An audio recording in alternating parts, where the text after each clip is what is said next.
Participer à Inside Out et sur le site on vous demande de mettre votre statement, pourquoi vous avez envie de participer. Si vous avez envie de le faire pour dire j'adore le ciel bleu ou les dauphins enfin on ne fait pas de sélection, il n'y a aucune sélection dans le projet.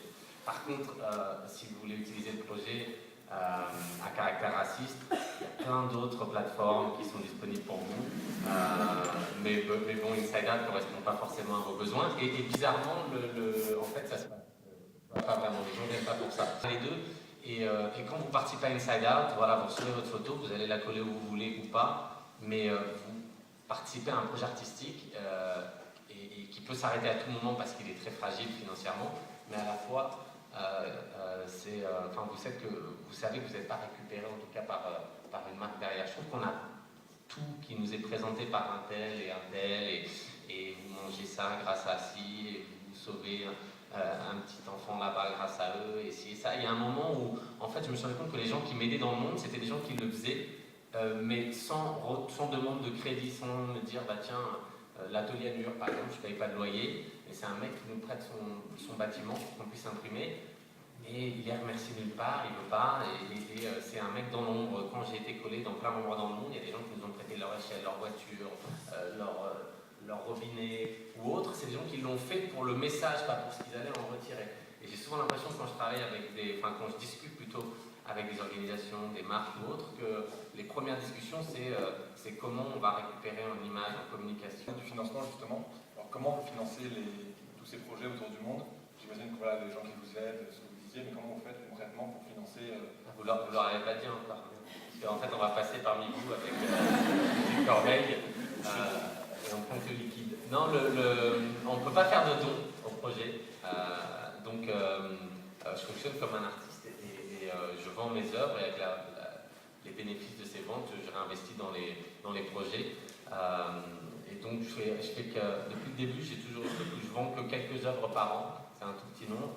Et puis, je réinvestis dans les projets. Je fais en fonction, en fait, les projets ont pu grandir en fonction de la cote des œuvres sur le marché de l'art, mais les plus grands projets que j'ai faits, je les ai faits il y a quelques années, à une époque où les œuvres ne se vendaient pas forcément si chères. Et moi, j'ai cette impression, en tout cas en tant qu'artiste, qu'on n'a pas besoin de grands moyens. Il y a des artistes qui fonctionnent en se disant il me faut autant, il me faut 1000 euros pour faire ce projet. Ils vont passer 6 mois de leur année à trouver ces 1000 euros. Moi, je préfère me dire, si j'ai 100 euros, je vais travailler avec ces 100 euros et on fera avec ça. Et tous les projets, on les a montés comme ça. Le projet Inside Out, il est un peu différent. Quand vous participez, vous uploadez vos photos sur le site, parce que le photomaton, en fait, c'est un plus. Et donc, la plupart des gens qui ont participé dans plus de 120 pays dans le monde, en fait, ils ont uploadé leurs photos et nous on leur a renvoyé par la poste. Et à un moment, vous arrivez, on vous dit, ok, vous avez uploadé, pas de problème, votre projet est validé. Est-ce que vous voulez payer pour vos photos? Et si vous voulez payer, le coût, c'est à peu près 6-7 euros. On vous suggère de mettre 20, comme ça vous payez pour 2 autres personnes. Si vous ne pouvez pas, vous cliquez cette autre case, et il n'y a pas d'autres questions. Donc en fait, vous avez le choix de payer ou pas. Et en fait, ce qui est marrant, c'est qu'au début, on m'a dit tout le monde, tu verras, tout le monde va demander gratuitement, tu peux recevoir ta photo en grand format, pourquoi payer?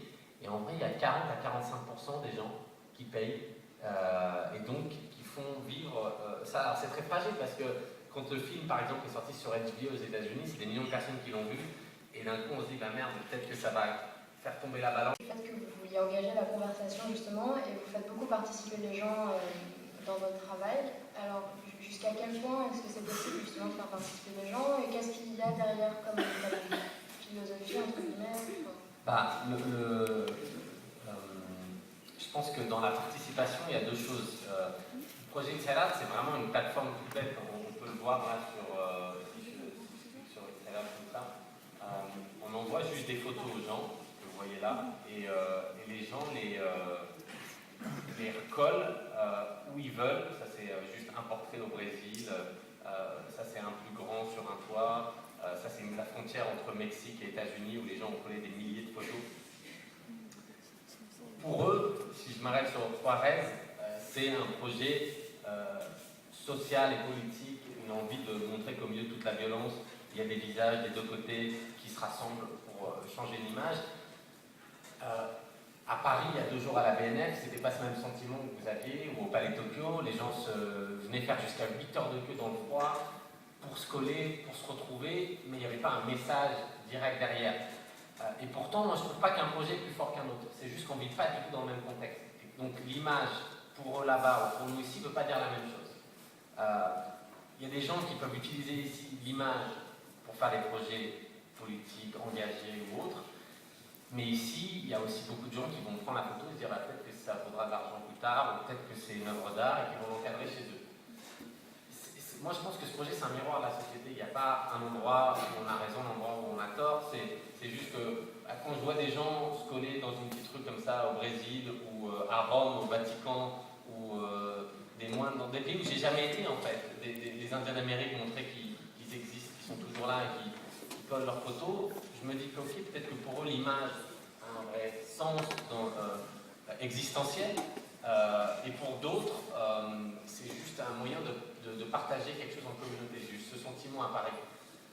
Et à Paris, j'ai quand même été agréablement surpris, parce que si je le compare par exemple à New York, quand on met un photomaton, c'est pas forcément des gens qui connaissent qui viennent. C'est d'un coup, vous sortez de chez vous, il y a une grande affiche qui sort d'un camion, vous dites ah, est-ce que je peux le faire, vous vous mettez dans la queue, vous le faites. On l'a fait à Times Square à New York. Et en fait, à New York, je vous montrer des photos des photomatons. À Times Square à New York, on a recouvert tout le sol au milieu des publicités. Les gens pouvaient venir coller leurs photos. Il y avait peut-être 3-4 heures de queue, comparé à Paris où c'était plutôt 7 ou 8. Beaucoup de volontaires. Et moi, ce qui m'intéresse, c'est de parler avec les gens dans la queue, d'écouter pourquoi ils sont là. Et à New York, il y avait beaucoup de gens, des touristes, de gens qui avaient entendu parler du projet, mais pas vraiment, qui venaient parce qu'ils pouvaient avoir leur photo en grand, qu'ils avaient envie de faire partie d'une œuvre géante. Mais il y avait moins de gens qui connaissaient vraiment les projets précédents. C'est pas grave, les gens jumpent dans le projet, c'est ce qui fait sens pour eux à ce moment-là. Ce qui m'a beaucoup touché à Paris, c'est que comme ça fait des années que je fais des actions ici, puisque j'ai commencé en France, les gens savaient vraiment pourquoi ils faisaient l'acte, ils savaient vraiment la force de leur portrait. Ça ne veut pas dire qu'ils sont partis ensuite la coller dans les murs de la capitale, ils avaient envie de faire quelque chose de commun, mais j'arrivais le matin dans la queue, les gens étaient déjà là depuis 4 heures, ils venaient 4 heures avant l'ouverture, et souvent ils avaient passé qu'en fin de journée, et je leur disais, vous voyez là, vous êtes tous là, vous faites comme si vous ne connaissez pas, mais dans 2 secondes, toi tu vas aller pisser, et lui il va te garder ta place, et puis à la fin de la journée, vous serez en train de boire le thé parce que vous avez froid ensemble, et à la fin de la journée, en fait, le photomaton ne prend 3 secondes, ou il y a 6 secondes, pas de photo, elle s'imprime. Mais les gens ont passé 8 heures ensemble à discuter, il y a des groupes qui se formaient, ensuite à coller. Et on se rend compte d'une chose, c'est qu'on est tous super connectés, Twitter, Instagram et autres, et je suis le premier à les utiliser, mais qu'en fait, c'est un besoin humain de connexion dans le monde réel. Les gens, ce qu'ils se rappellent quand ils font ce projet-là, c'est qu'ils ont rencontré des gens, c'est qu'ils ont discuté, c'est qu'ils ont participé à une action. Souvent, ça, il faut le créer. Sinon, à Paris, je ne pense pas que les gens se mettraient à créer des énormes actions. Il y en a eu d'ailleurs pas mal des inside out à Paris. Mais c'est souvent dans d'autres pays où les gens se disent ok, le mec il n'est pas venu chez nous, nous on va le faire. Et il y a eu des projets complètement fous. Donc si je prends par exemple en Tunisie pendant la Révolution, ils avaient remplacé tous les portraits de Ben Ali par leurs photos.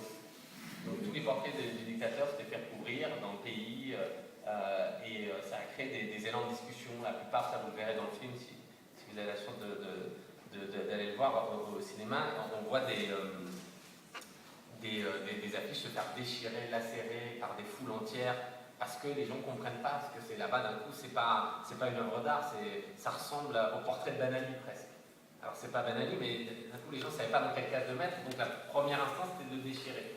Donc il y a eu ces scènes d'émeutes assez violentes en Tunisie, où ça a l'air d'un échec d'ailleurs quand on regardait quand vous verrez les images dans le film, mais il y a un monsieur qui vient et qui dit attendez, vous avez le droit de coller. En parlant aux Tunisiens qui organisaient le projet, moi j'étais juste témoin, j'avais été voir parce que quand il y a des projets à grande ampleur comme ça, j'ai envie d'aller voir ce que les gens vont faire, mais techniquement je ne veux pas les aider parce que sinon on penserait que c'est mon projet. Et il a dit donc vous avez le droit de les coller, et il a regardé les autres qui étaient en train de déchirer, parce que vraiment les deux s'affrontaient, et il a dit vous avez le droit de les déchirer, c'est la démocratie, et c'est la première fois en Tunisie qu'on jouit de ça. Et d'un coup, vraiment en perspective, l'image. À Paris, les gens disent attention, on ne marche pas dessus, il faut faire attention aux détails. Et quand ils la collent, ils font attention aux détails. Là-bas, les gens la déchiraient, ça prenait un tout autre sens et ils se sentaient exister. C'est la première fois qu'ils touchaient à leur vie. Bonjour. Bonjour. Vous avez souvent exposé dans des endroits assez pauvres, genre bidonville, favelas, et où l'art est sûrement pas la première nécessité. Comment est-ce que vous pouvez justifier votre projet, le fait que vous arrivez dans leur lieu de vie Ouais, c'est une bonne question. J'ai exposé beaucoup dans des endroits comme ça et aussi beaucoup dans des endroits pas comme ça. Mais c'est ces endroits-là qui ont beaucoup marqué et qui m'ont aussi beaucoup marqué. Parce que je pense que quand j'ai commencé à voyager, le premier pays où j'ai voyagé c'était Israël-Palestine. Donc c'est pas un endroit pauvre du tout, ni d'un côté ni de l'autre. C'est juste que pour moi ce qui m'a vraiment marqué c'est que les gens n'avaient pas l'habitude de voir de l'art dans la rue. Donc j'avais des vraies réactions, des gens qui venaient me voir, qui m'attrapaient le bras et tant que je leur avais pas expliqué ce que ça voulait dire ou ce que je pensais que ça voulait dire, ils ne me laissaient pas. Et j'ai été vraiment marqué par ça, par ces discussions. Donc je me suis dit, je vais partir plus loin dans des endroits où il n'y a pas de musée, où les gens n'ont peut-être pas vu où les gens n'ont peut-être jamais vu d'art dans la rue, et donc Libéria ou Sierra Leone ou d'autres pays comme ça. Et en fait, j'ai eu des discussions les plus fortes et intéressantes là-bas, parce que là où je m'attendais, avec ma vision de petit français, de dire que on allait me dire, attends mec, là tes trucs, t'es gentil, c'est bien chez toi, mais ici ça fait pas sens. Alors, plus j'allais loin, profond, dans des villes, pas pauvres, mais post-conflit, ou détruites, et plus les gens disaient, non, non, viens, on va t'aider à le faire. Et plus les gens le faisaient. Alors c'est facile pour moi de revenir et vous dire, non, non, c'est eux qui m'ont aidé à le faire, c'est eux qui m'ont dit, etc. Parce que vous direz toujours, ouais, mais c'est peut-être toi qui as poussé pour. Et donc, j'ai pu le faire dans plein d'endroits, comme au Brésil et autres. Et quand j'ai inversé le processus, c'est le moment où j'ai pu vraiment prouver par Inside Out que c'est pas moi qui avais choisi ces endroits, mais c'est ces endroits qui m'avaient choisi. Parce que Inside Out, en fait, il s'est passé dans plein d'endroits dans le monde. Je ne sais pas si cette carte me montre forcément. Non, ça n'a pas l'air. Mais il y a sur le site Inside Out, il y a une énorme carte du monde où on voit tous les endroits. Et en fait, les gens utilisent Inside Out dans des endroits où j'aurais jamais pensé aller, au pôle Nord par exemple, comme dans des endroits en guerre, en Afghanistan, il y a des rues entières recouvertes, comme il y a eu des Inside Out géants ici dans le 16e ou dans des petites villes de Suisse. Et d'un coup, quand on regarde, en fait, il n'y a pas plus de pays pauvres que de pays riches ou de quartiers. Pour moi, en fait, quand je regarde Inside Out, je vois des gens qui utilisent l'image pour des raisons différentes, mais c'est pas un choix de catégorie sociale, de CSP+, moins, c'est vraiment un besoin, je pense qu'on a tous, qui est humain, d'envie de dignité, d'existence. Et à travers l'image qui s'exprime dans plein d'endroits différents, sauf qui prend un sens différent. Et quand j'étais dans les favelas, ce que j'ai découvert, c'est pas un quartier pauvre, c'est un quartier où il y a énormément de vie, au milieu de la violence, au milieu de différentes classes sociales. Quand on est dans une favela, il y en a qui vivent très bien, d'autres qui vivent moins bien, un peu comme partout. Mais j'étais étonné à quel point ils accueillaient à bras ouverts des projets artistiques. Et c'est que grâce à Inside Out que j'ai pu prouver techniquement que ça n'avait rien à voir avec le fait que j'y aille ou que je pousse les communautés à le faire, mais c'est que les gens en avaient fondamentalement envie. Et ça, j'ai pu le voir quand voilà, il y a eu des projets géants faits aussi bien dans des écoles, là, vous voyez, ça c'est les profs qui tiennent les élèves sur une école aux États-Unis, tout comme à Haïti, au milieu des décombres, il y a eu énormément de photos collées, tout comme si je redescends dans des villes, là, c'est en Guyana, ça c'est des mères au Venezuela qui ont perdu leurs enfants dans la violence. Ça c'est devant toutes les ambassades aussi, et ils l'ont fait en Russie aussi pour soutenir le droit des homosexuels, et il y en a plein qui étaient en prison pour ça, donc d'un coup une affiche que vous prenez à Paris et vous êtes super content de la coller, eux là-bas pour le même geste, ils vont en prison.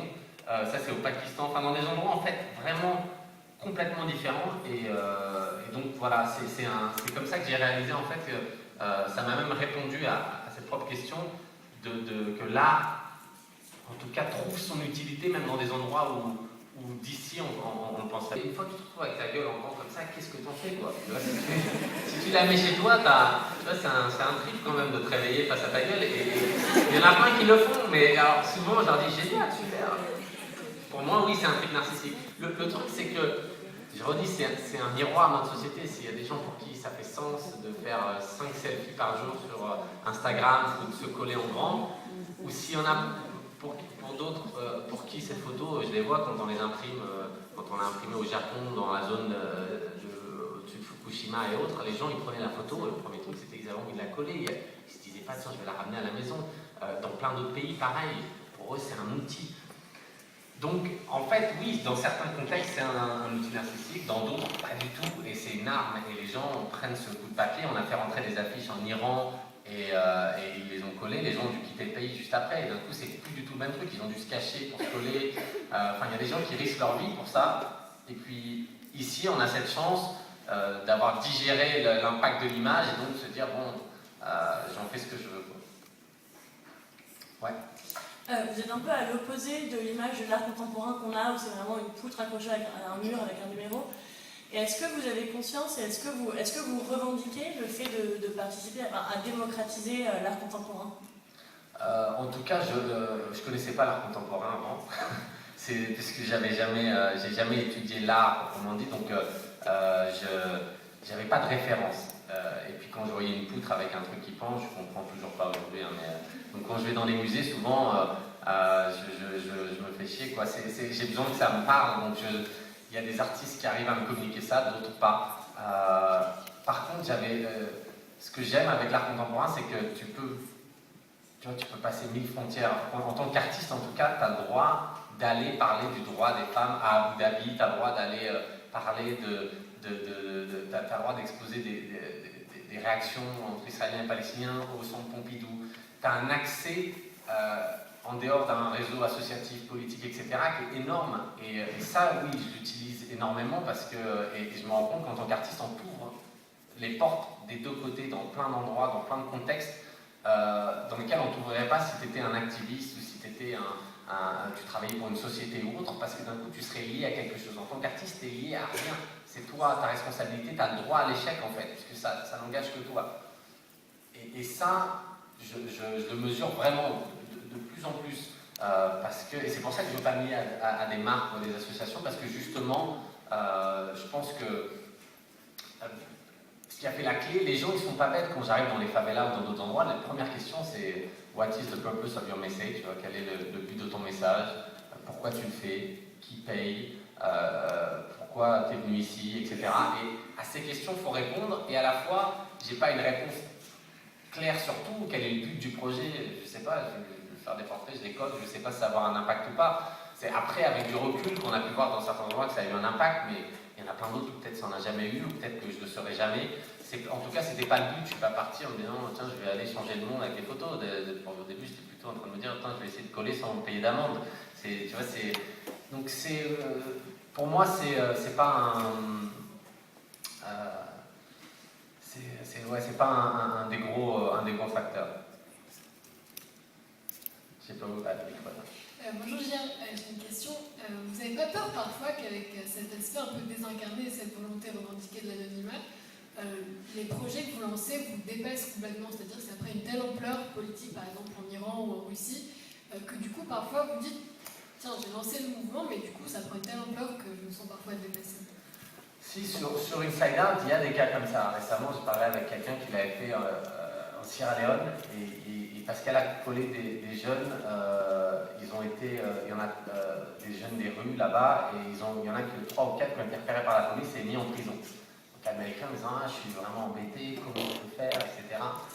Et en fait, je lui ai dit écoute, tu sais, j'en ai plein des cas comme ça, et c'est écrit sur le site, mais à la fois j'ai essayé de démontrer par mon travail dans les différents endroits où j'ai pu le faire, c'est pas anodin de prendre les murs. Ça implique, ça a des responsabilités. Les gens que j'ai collés en Israël et en Palestine, ils risquent des fois ils prennent des risques plus grands que moi. Donc les gens que tu impliques dans tes photos prennent des vrais risques, des grands risques. Et donc je me sens à la fois dépassé, à la fois j'explique bien que c'est une plateforme à laquelle je la laisse, il n'y a aucun copyright, tu peux l'utiliser, tu n'es pas obligé de mentionner GIA, tu n'es pas obligé de mentionner Inside Out, tu n'es pas obligé de demander d'imprimer pour toi. Il y a des gens qui le font eux-mêmes, et qui citent Inside Out ou pas, qui ont imprimé. J'ai revu encore une photo là au Bangladesh, ils ont fait un projet génial, je crois que je l'ai posté hier ou avant-hier, et là ici. Et en fait, je ne les ai jamais rencontrés, c'est imprimé sur page, donc c'est eux qui l'ont fait de leur côté, c'est juste qu'ils nous ont mentionné comme référence, c'est tout. Après, des fois, j'aurais l'écho de ces histoires, de ce qui s'est passé. C'est plus intéressant en fait, ce qui s'est passé, cette image, ça te fait peut-être penser, rêver ou autre, mais ce qui se passe vraiment, comment les gens réagissent, j'adorerais savoir dans tous les contextes, mais tu peux pas. C'est pour ça que dans le film, c'est ce que tu vois, il y a un réalisateur qui est parti, qui a suivi, et même moi, j'ai découvert mon projet grâce à ce film. Donc, oui, je pense qu'il y a un moment où, quand j'ai décidé de faire ce projet, j'ai décidé de donner tout ce qui faisait l'ADN de mon travail, c'est-à-dire comment je fais, comment je prends une photo, comment je colle, et même imprimer pour les gens. Donc en fait, il ne me reste plus aucun secret. Par contre, c'est dans cet échange, dans cette interaction que je vais me nourrir. Et en fait, un projet qui était censé me déposséder de tout ce qui faisait ma force en tant qu'artiste m'a au contraire inspiré pour avancer. Il est là-bas. Bonjour, en fait, cette photo répond un peu à la question que je me posais. C'était finalement à qui appartient l'œuvre? Qu'est-ce que, au final, est l'œuvre? Est-ce que c'est l'installation? Est-ce que ce sont les photos? Ou est-ce que ce sont les photos des photos? Et là, cette photo répond un peu à la question, parce que finalement, on se demande si l'œuvre, c'est pas la photo elle-même, celle qu'on voit, plutôt que celle qui est utilisée. Alors ça c'est... je peux presque essayer de répondre pour eux, mais la photo de la photo est plus intéressante que le portrait lui-même. Mais en fait, l'œuvre, c'est le chemin vers cette photo, vers le collage, en fait, vers l'installation. Et même depuis le départ de ces gens qui se sont dit, bon, on va essayer de faire ça dans cette communauté, on va regrouper des gens, on va aller faire cette photo, ensuite il a fallu l'imprimer, trouver l'argent, les pages, tout ça, ah mais il y a un mec qui nous a aidé, putain mais je pensais pas que les gens étaient aussi sympas, le mec qui nous prête sa barque, on va la poser, on installe, on prend une photo, on a fini tard, on a mangé chez un tel, tout ça, on recommence le lendemain, on partage des photos, on reçoit des messages de soutien. En fait, tout ça c'est l'œuvre. Et c'est dur, moi je le sais, à chaque fois que je vous montrais la photo de la favela ou d'autres choses, de juste montrer cette image. Je suis sûr que c'est pareil pour eux, si ils savaient qu'ils étaient en train de parler de leur image, ils diraient non mais attends, ça c'est rien, on était juste en train de la passer sur le bateau, mais il faut que tu vois telle image, tel moment. Donc pour moi, en fait, quand on regarde le travail d'artiste en général, un artiste, 99% des artistes, qu'est-ce qu'ils font? Ils créent des objets. Ils créent des objets qu'ils vendent, qui partagent, qu'ils exposent, qu'ils accrochent sur les murs. Ça, c'est ce que fait normalement un artiste.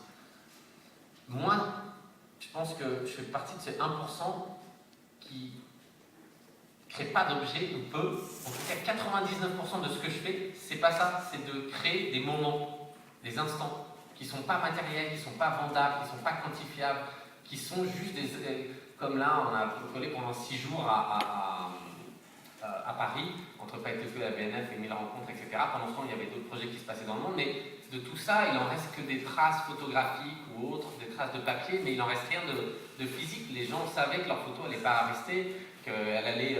il y avait peut-être une photo un jour qui serait publiée ou autre, mais c'est tout, il n'y aurait pas d'œuvre de ça ou quelque chose de matériel. Et c'est de ça que je nourris et je finance tout ça par le 1% d'œuvres que je mets sur le marché. Donc c'est pour ça que l'œuvre, elle n'est pas forcément pour moi dans la finalité, elle est vraiment dans tout ce parcours.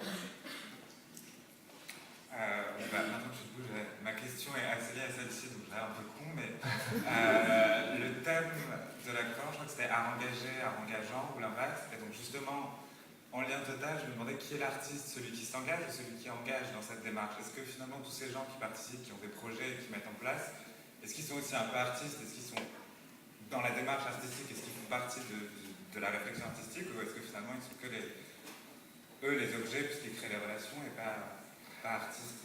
C'est une bonne question. Tu vois, les gens qui participent, en fait, souvent, ils se lancent en se disant j'ai aimé cette démarche de l'artiste, je vais participer. Ils envoient leur photo, on leur renvoie. À partir du moment où ils reçoivent la photo, pour l'instant, ils sont encore artistes, tu vois, qui participent à un projet. Mais à partir du moment où ils vont sortir de chez eux, ils vont décider d'aller la coller à tel ou tel endroit, s'ils la mettent dans leur chambre, dans un cadre, ils deviennent collectionneurs. Donc d'un coup, ils sont passés d'artistes à collectionneurs en une demi-seconde. S'ils vont la coller sur le Parlement, d'un coup, ils sont activistes. Ils en font une boulette de papier, ils la mettent au feu, quelque part, ils sont, je dirais, consommateurs. Ils ont dit, bon, ok, j'ai participé à ce truc-là, et hop, j'en fais une petite boulette, et ça fait un peu de feu pour démarrer. En hiver, c'est pratique.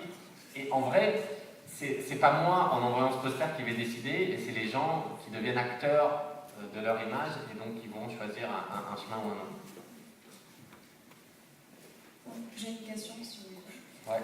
Vous parliez vandalisme, illégalité, j'en profite pour rebondir sur ça. Comment est-ce que vous placez votre œuvre, si tant est que vous la placiez, à l'intérieur du champ de l'action publique? Est-ce qu'elle en est plutôt un construit, un relais, ou rien de tout ça? C'est-à-dire que dans des endroits ça soit illégal, que dans d'autres endroits ça ne soit pas, que dans d'autres endroits ça soit récupéré ou pas, est-ce que c'est ça ta question? C'est plutôt ça, si vous parliez quand vous aviez 16 ans, 17 ans, que écrire le nom sur un mur c'était un acte de vandalisme. Par rapport à ça, l'État peut répondre comme il entend sa gestion de l'illégalisme. Qu'en est-il aujourd'hui de votre œuvre? Je vais te donner plusieurs exemples. C'est vrai qu'à l'époque où j'écrivais sur les murs, c'est sûr que bon, il y a un moment où tu dois payer quoi. Enfin, c'est pas, c'est difficile de défendre autre chose, donc vaut mieux pas se faire attraper. Quand j'ai commencé à coller des photos sur les murs, la plupart, même à Montfermeil, quand j'ai fait un de mes premiers projets,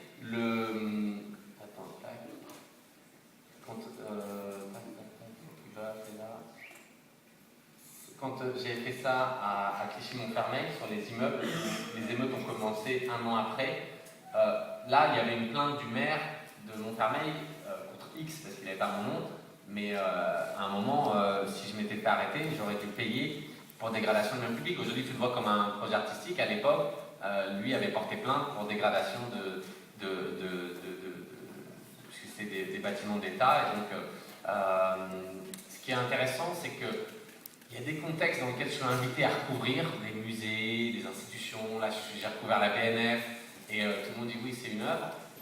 Et il y a d'autres endroits où je suis en train de faire la même chose en Chine et pour le coup, c'est un crime. Et en fait, je suis toujours dans ce mix-là où même moi, j'y suis perdu. C'est-à-dire que je peux être un jour recevoir tel prix dans un pays, le lendemain être arrêté dans un autre parce qu'on me dit que ce que je fais, c'est pas bien.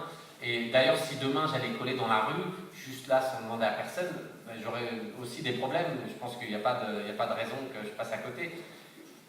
Moi, il y a un truc qui m'intéresse dans ce cheminement, en fait.